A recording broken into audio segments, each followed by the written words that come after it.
Hello, property nomads. Hope you're well. I don't always agree with Andy Burnham, the mayor of Manchester, but I have to take my hat off to him because he has basically banned daily charging from Manchester's clean air zone. Now, in recent videos, we've been looking at ULEZ and the fact that it's basically a cash cow and environmental economics all sound good in theory until someone gets a bill. So it's quite pleasing to see someone take a different approach. So we've got an article here and we'll go through it. He's basically turned around and said, although, Greater Manchester, they know that they've got to reduce nitrogen dioxide rates to an acceptable level as part of net zero and all that sort of stuff. What they've decided to do is say, well, hang on a minute, what we're going to do is rather than charge motorists, we're going to introduce a new fleet of electric buses, zero emission buses. That's going to cost £51.2 million. And then through government spending, 30.5 million, we're going to increase the amount of greener and cleaner taxis as well. And then have a bit of investment into traffic flow across Manchester. Now, Manchester, just like quite a few other places in the UK, is not the easiest of places to drive around, loads of different bottlenecks and all this sort of stuff. And for anyone that's ever played a game such as SimCity or City Skylines, you know that when you look at traffic management and traffic flows, not the easiest things to deal with in the world. Now, there's pros and cons to this. First of all, as a motorist, I have to say, I hold my hands up and I say, Andy Burnham, hats off to you. Well done for taking a different approach.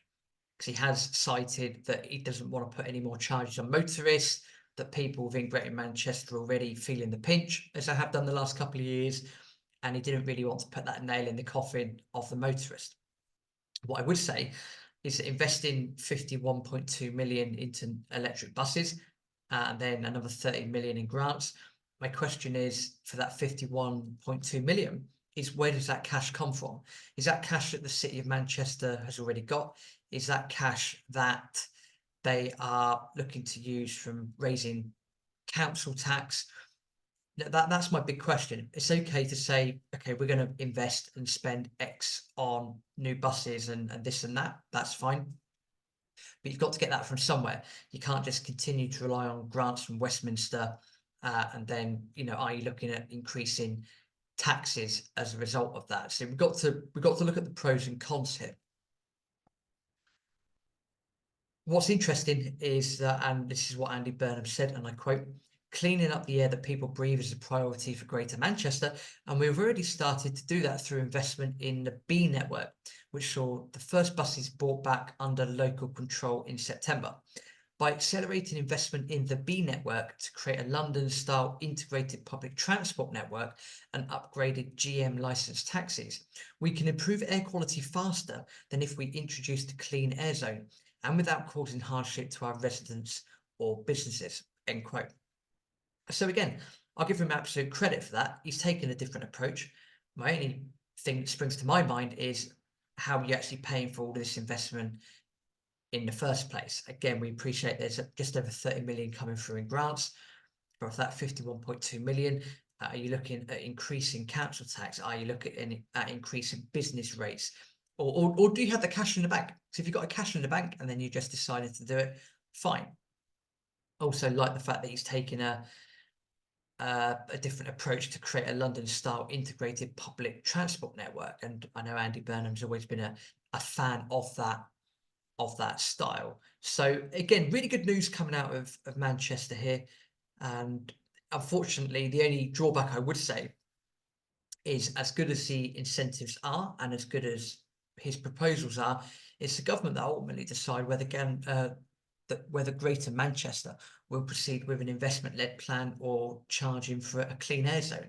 So although Andy Burnham's saying we're going to do it like this, the government can still look at everything and go, no, you're not. You're going to have a clean air zone. So it still falls in the government's hands. I just like to think that the government might think about taking a different approach rather than just keep hammering motorists and local businesses, because at the end of the day, that's not very good. And if you're going to produce a clean air zone for Greater Manchester, given how many people drive there and so forth, and how unreliable the train network can be at some points, again, you're just putting a lot of hardship onto motorists and hardworking people. Really, there's only so much that people are going to be able to take moving forwards, especially when it comes to things like austerity and feeling the pinch in their pocket. So kudos to Andy Burnham for looking at taking a different approach. I hope the government ends up agreeing with him moving forwards. We'd just like to ask a small favour. If you could subscribe to the YouTube channel, that would be absolutely fantastic. We are continuing to grow the amount of subscribers that we have and the messages that we're trying to deliver.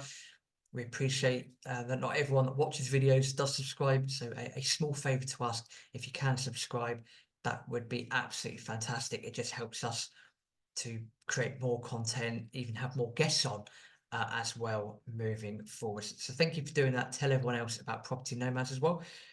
See you in the next video.